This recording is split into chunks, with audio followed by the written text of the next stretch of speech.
ওখানে একটা হিন্দু দেবতার ছবিও আছে। এটা নিয়ে আমি পেট্রোল পাম্পে গেছিলাম তেলের দাম কমানোর জন্য। বললো যে মুসলমানও যে দামে তেল কেনে আপনাকেও সেই দামে তেল কিনতে হবে।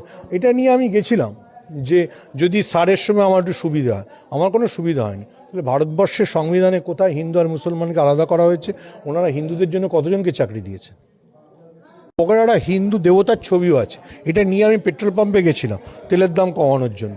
বললো যে মুসলমানও যে দামে তেল কেনে আপনাকেও সেই দামে তেল কিনতে হবে। এটা নিয়ে আমি গেছিলাম যে যদি সারের সময় আমার একটু সুবিধা হয়। আমার কোনো সুবিধা হয়নি। তাহলে ভারতবর্ষের সংবিধানে কোথায় হিন্দু আর মুসলমানকে আলাদা করা হয়েছে? ওনারা হিন্দুদের জন্য কতজনকে চাকরি দিয়েছে? ওখানে একটা হিন্দু দেবতার ছবিও আছে। এটা নিয়ে আমি পেট্রোল পাম্পে গেছিলাম তেলের দাম কমানোর জন্য। বললো যে মুসলমানও যে দামে তেল কেনে আপনাকেও সেই দামে তেল কিনতে হবে। এটা নিয়ে আমি গেছিলাম যে যদি সারের সময় আমার একটু সুবিধা হয়। আমার কোনো সুবিধা হয়নি। তাহলে ভারতবর্ষের সংবিধানে কোথায় হিন্দু আর মুসলমানকে আলাদা করা হয়েছে? ওনারা হিন্দুদের জন্য কতজনকে চাকরি দিয়েছে? ওখানে একটা হিন্দু দেবতার ছবিও আছে। এটা নিয়ে আমি পেট্রোল পাম্পে গেছিলাম তেলের দাম কমানোর জন্য।